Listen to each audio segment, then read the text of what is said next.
Hello everyone, मैं राकेश 17 मई 2020 को मई महीने की करंट अफेयर्स का पार्ट 2 लेकर आपके सामने उपस्थित हूँ। क्विक रिवाइंड पार्ट 1 का, इसे आप स्क्रीनशॉट ले सकते हैं, हमने पिछले पार्ट में देखे। इस पार्ट को शुरू करते हैं। गवर्नमेंट ऑफ इंडिया ने 2 इंपॉर्टेंट मिशन लॉन्च किए हैं, एक है मिशन सागर, एक है समुद्र सेतु ऑपरेशन। जो मिशन सागर है वो इंडियन ओशियन रीजन की 5 कंट्रीज़ को मेडिसिन्स और फूड आइटम्स प्रोवाइड करने के लिए लॉन्च किया गया, जिसमें इंडियन नेवल शिप केसरी गया लगभग 580 टन सामान लेकर। तो ये 5 कंट्रीज़ हैं, मॉरिशस, मालदीव्स, मेडागास्कर, सेशेल्स और Comoros. Indian naval ship Kesari. उसके अलावा समुद्र सेतु ऑपरेशन है इंडियन नेवी का, और इसमें लगभग 1800 से लेकर 2000 के आसपास स्टैंडर्ड इंडियंस जो मालदीव्स में फंस गए थे, हमारे इंडियंस, उन्हें वापस लाने के लिए मिशन समुद्र सेतु ऑपरेशन लॉन्च किया गया इंडियन नेवी द्वारा।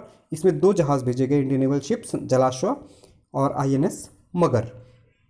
रजिस्ट्रार जनरल ऑफ इंडिया ने रिलीज़ किया है 2018 का डाटा अभी रिसेंटली।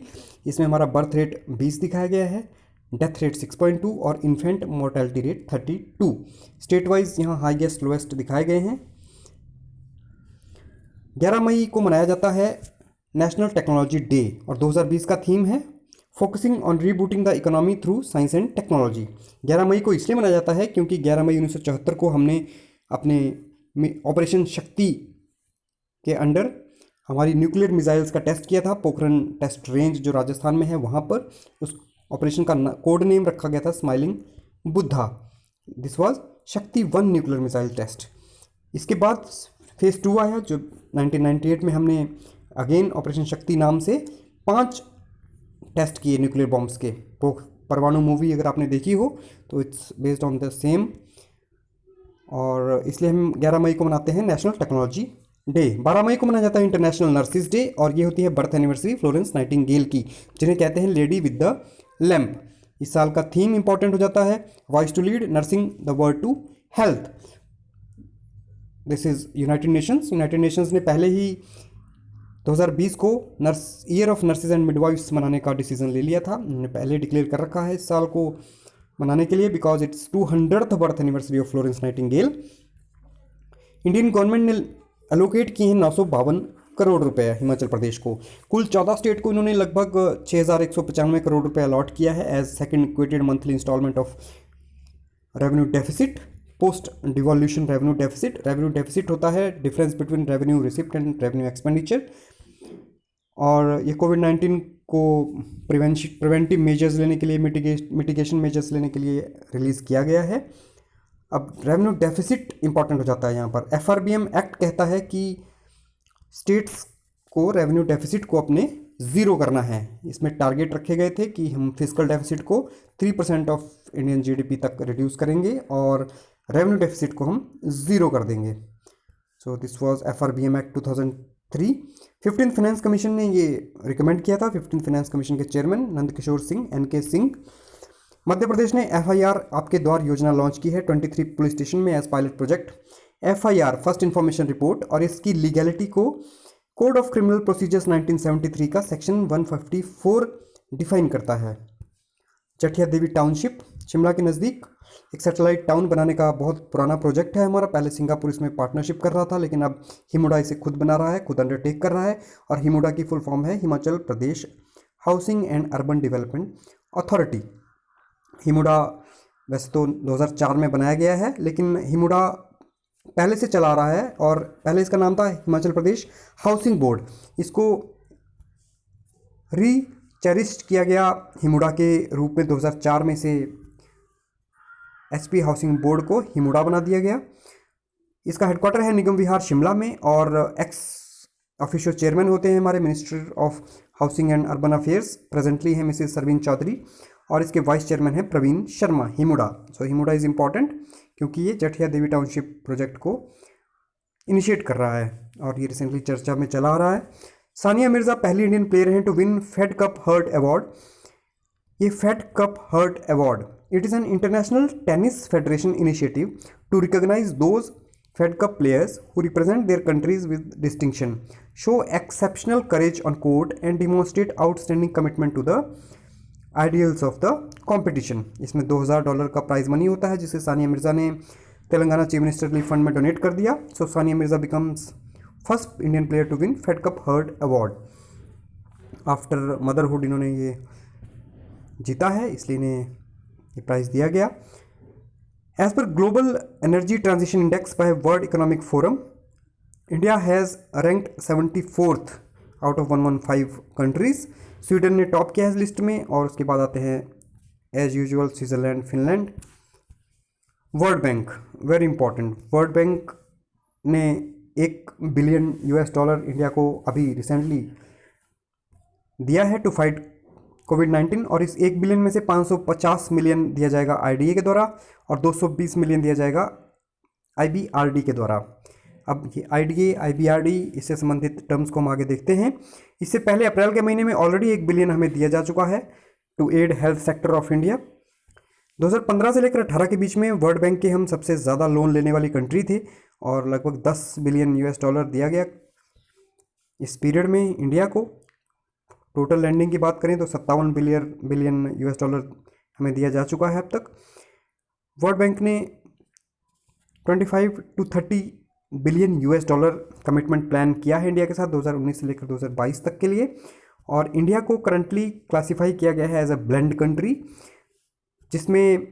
जिसका अर्थ है कि this is a country which is in transition from lower middle income to middle income countries.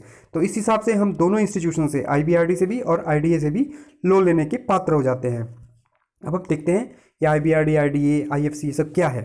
World bank की कॉन्स्टिट्यूएंट्स अगर देखें तो एक है IBRD, international bank for reconstruction and development. 1944 में ब्रेटन वुड कॉन्फ्रेंस, जिसमें वर्ल्ड ट्रेड ऑर्गेनाइजेशन की स्थापना की गई थी, और इसके अलावा IBRD की स्थापना की गई थी। तो IBRD बिकम्स इंपॉर्टेंट बिकॉज ये पेरेंट ऑर्गेनाइजेशन है। IBRD सबसे पहले स्थापना हुई, उसके बाद आया IFC, 1956 में बनाया गया इंटरनेशनल फिनेंस कॉरपोरेशन। इसके बाद आया IDA, इंटरनेशनल डेवलपमेंट एसोसिएशन, 1960 में बना। Then comes ICSID, International Centre for Settlement of Investment Disputes, 1966 में बना। Then comes MIGA, MIGA, which is multilateral guarantee agency, 1988 में। जैसा कि नाम से ही प्रतीत है, मीगा देता है गारंटी, और ICSID सॉल्व करता है डिस्प्यूट्स को, इन्वेस्टमेंट डिस्प्यूट्स को। IDA is international development association, 1960 में बना, और IFC इंटरनेशनल फाइनेंस कॉरपोरेशन 1956 में बना, और IBRD बना 1944 में। IBRD देता है नॉर्मल मिडिल इनकम कंट्रीज़ को लोन्स, IFC देता है प्राइवेट्स को लोन, देन IDA देता है लोअर मिडिल इनकम्स को, पुअर कंट्रीज़ को लोन, ICSID करता है डिस्प्यूट्स को रिजॉल्व, और MIGA करता है गारंटी प्रोवाइड करता है नेशंस को। सो ये हैं कुल 5 कॉन्स्टिट्यूएंट्स वर्ल्ड बैंक के, 5 कॉन्स्टिट्यूएंट्स। मुद्रा is micro unit development and refinance agency limited. तो मुद्रा अभी चर्चा में चल रही है, इसलिए मुद्रा की फुल फॉर्म इंपॉर्टेंट है। मुद्रा के कॉन्स्टिट्यूएंट्स कंपोनेंट्स इंपॉर्टेंट हैं। 3 कॉन्स्टिट्यूएंट्स हैं इसके, शिशु, किशोर, तरुण। शिशु में लोन दिया जाता है 50,000 रुपये तक का, किशोर कैटेगरी में दिया जाता है 50,000 से लेकर 5 लाख, तरुण कैटेगरी में दिया जाता है 5 लाख से लेकर 10 लाख। कैंपा भी इंपॉर्टेंट हो जाता है, जो रिसेंटली 20 लाख करोड़ रुपए का इकोनॉमिक पैकेज हमारे प्राइम मिनिस्टर ने डिक्लेयर किया है, उसमें ये इंपॉर्टेंट टर्म्स आई हैं। तो कैंपा भी इंपॉर्टेंट है, compensatory afforestation management and planning authority. आगे बढ़ते हैं, इंडस रिवर पर एक बहुत ही इंपॉर्टेंट प्रोजेक्ट बनाने की शुरुआत फिर से हुई है। वैसे तो प्रोजेक्ट बहुत पुराना है, लेकिन रिसेंटली कुछ फर्म्स को यहाँ पर टेंडर दिया गया है। तो दिस इज़ डायमेर भाषा डैम, और यह है गिलगित बाल्टिस्तान एरिया में, जो POK में है। ये बनाया जा रहा है इंडस रिवर के ऊपर as a joint venture of Pakistan and China. Average land holdings of Himachal Pradesh 1 hectare, क्योंकि 30% farmers have, only 30% farmers have more than 1 hectare of land, और बाकी जो 70% के आसपास लोग हैं उनके पास 1 हेक्टेयर या उससे कम ही ज़मीन है। Small and marginal land holdings की अगर हम कम्युलेटिव बात करें, इकट्ठी बात करें, तो इसमें 87.95% ऑफ टोटल होल्डिंग्स का इस कैटेगरी में आता है, which is less than 2 hectare of land.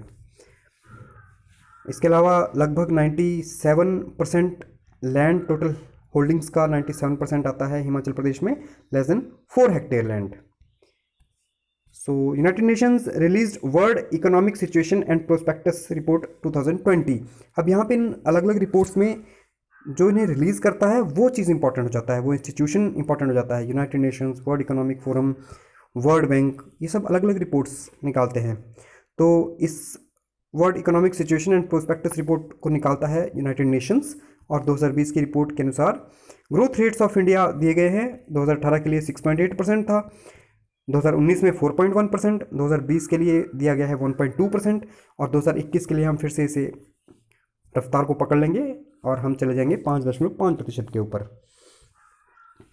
कुछ और जीआई टैग्स दिए गए हैं, पिछले वीडियो में भी हमने कुछ जीआई टैग्स देखे, और कुछ और जीआई टैग्स दिए गए हैं। झारखंड की एक पेंटिंग है, सोहराई खोवार पेंटिंग, ये लोकल ट्राइबल वुमेन बनाती हैं, ये मिट्टी से बनाई जाती है।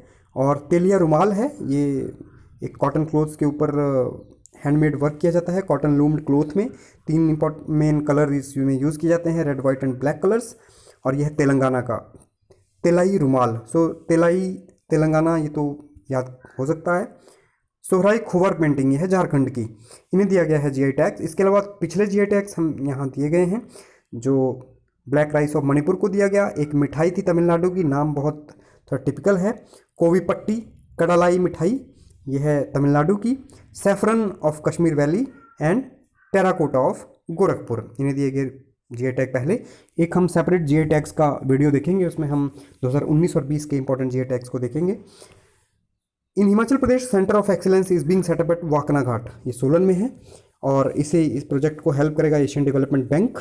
एशियन डेवलपमेंट बैंक की स्थापना 1966 में हुई थी, हेडक्वार्टर है मनीला, फिलीपींस में। As per Himachal Pradesh budget 2020-21 कुछ न्यू इनिशिएटिव्स हम हर वीडियो में थोड़ा थोड़ा देखते आ रहे हैं। सम्मान योजना डिक्लेयर की गई to assist people left in hospitals. वो दिन program for menstruation hygiene awareness, KUSHY कुशी, दिस इज कृषि उत्पाद संरक्षण योजना, और it is to give 50% subsidy for permanent structures of bamboo और steel as anti hail net. Then is MUPI is मधु उत्पादन एंड प्रोत्साहन योजना, and this is to develop bee venom pollen and royal jelly honey products as health products. So ये कुछ important schemes. The President of India Ramnath Kovind announced to donate 30% of his salary.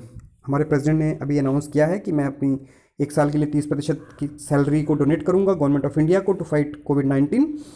2018 में president की salary को बढ़ाया गया था। 2018 से पहले थी ये 1.5 लाख, 1.5 लाख रुपए, और 2018 में कर दी गई 5 लाख रुपए। वाइस प्रेसिडेंट को सैलरी दी जाती है 1.10 लाख, पहले थी, 2018 में से बढ़ा कर दिया गया 4 लाख। यहाँ एक बात इंपॉर्टेंट है कि वाइस प्रेसिडेंट को एज वाइस प्रेसिडेंट सैलरी नहीं दी जाती, he gets nothing for his vice president post. उन्हें ये सैलरी दी जाती है to hold ex officio chairmanship of Rajya Sabha. आप जानते होंगे कि vice president is ex officio अर्थात पदेन chairman of Rajya Sabha, so he gets this 4 lakhs for the chairmanship. Article 59 mention करता है सैलरीज और इमोलमेंट्स के बारे में प्रेसिडेंट ऑफ इंडिया की। आर्टिकल 62 बताता है इम्पीचमेंट ऑफ प्रेसिडेंट, और इसके अलावा आर्टिकल 72 बताता है पार्डनिंग पावर्स ऑफ प्रेसिडेंट के बारे में। एक इंपॉर्टेंट इनिशिएटिव ट्राइबल अफेयर्स से रिलेटेड गोल प्रोग्राम, ये मिनिस्ट्री ऑफ ट्राइबल अफेयर्स ने लॉन्च किया है। Union minister of tribal affairs हैं अर्जुन मुंडा। गोल का अर्थ है गोइंग ऑनलाइन एज लीडर्स, और ये है this will help to empower more than 500 tribal young. इसमें मेन भी होंगे, वुमेन भी होंगे, इनकी पर्सनल डेवलपमेंट भी होगी, इनका एम्पावरमेंट भी होगा। इसमें फोकस एरियाज रहेंगे skill, digital literacy, leadership and entrepreneurship, और ये रहेगा इन सब फील्ड्स में, agriculture, handicrafts, textiles, art and culture, nutrition इत्यादि में। So this is important goal, this is for empowerment of tribals. And the last one is recently Asian infrastructure investment bank. इस bank के बारे में अगर आपको पता हो, 2015 में स्थापना हुई थी, हेडक्वार्टर है बीजिंग चाइना में। AIIB, ADB हमने पहले दिखा, एशियन डेवलपमेंट बैंक, 1966 में उसकी स्थापना हुई थी, हेडक्वार्टर है मनीला, फिलीपींस में। नाम थोड़े मिलते जुलते हैं, इसलिए आपको डिफ्रेंसिएशन पता होना चाहिए। AIIB रिसेंट है, 2015 में ही स्थापित हुआ है, और इसने 2016 से अपना ऑपरेशन शुरू किया है, हेडक्वार्टर बीजिंग चाइना में। इसने रिसेंटली 145 मिलियन लोन देने के लिए अप्रूवल दिया है अपना, और this will be to improve irrigation facilities and flood management in Damodar valley of West Bengal. Damodar valley, अब यहाँ से क्वेश्चन बनेंगे। दिस प्रोजेक्ट इज ऑल्सो को फिनेंस्ड बाय IBRD। अभी हमने पीछे देखा IBRD, international bank of reconstruction and development, एक पार्ट है, 5 पार्ट में से वर्ल्ड बैंक के जो 5 कॉन्स्टिट्यूएंट्स हैं उनमें से एक IBRD है। तो इस प्रोजेक्ट को IBRD भी को फिनेंस कर रहा है। अब हम दामोदर के बारे में देखते हैं। दामोदर को बोलते हैं सौरो ऑफ बंगाल। ये फ्लो करती है थ्रू छोटा नागपुर प्लेटो, कवर करती है उड़ीसा, छत्तीसगढ़ और वेस्ट बंगाल को। इस छोटा नागपुर प्लेटो में ही आते हैं बहुत ही इंपॉर्टेंट 2 टाइगर रिजर्व्स। एक इंपॉर्टेंट टाइगर रिजर्व है पलामाऊ टाइगर रिजर्व और एक है very important Sanjay national park. कुछ और नदियां जिनका नाम के साथ जुड़ा है सौरो, रिवर ऑफ सौरो, उनके नाम है ये। ब्रह्मपुत्रा को कहते हैं सौरो ऑफ असम। घाघरा जो ट्रिब्यूटरी है गंगा की, उसे कहते हैं सौरो ऑफ उत्तर प्रदेश। कोसी को कहते हैं सौरो ऑफ बिहार। डोनी ये कृष्णा की ट्रिब्यूटरी है और इसे कहते हैं sorrow of Karnataka. Sain river ये हिमाचल की दृष्टि से इंपॉर्टेंट है, सौरो ऑफ ऊना पहले से कहा जाता था। तो ये कुछ इंपॉर्टेंट रिवर्स हैं जिनके नाम के साथ सौरो जुड़ा है, क्योंकि ये मास डिस्ट्रक्शन करती हैं जब भी इनमें वाटर लेवल बढ़ जाता है, फ्लड्स आ जाती हैं, ये बहुत अधिक विनाशकारी हो जाती हैं, इसलिए इनके नाम के साथ सौरो जुड़ा हुआ है। So that's it, thank you for watching. उम्मीद करता हूँ ये आपके आने वाले एग्जाम में काम आएगा। इसके अलावा हम मई महीने के आगे बचे हुए करंट अफेयर्स आने वाले दिनों में देखेंगे। So thank you for watching and keep smiling.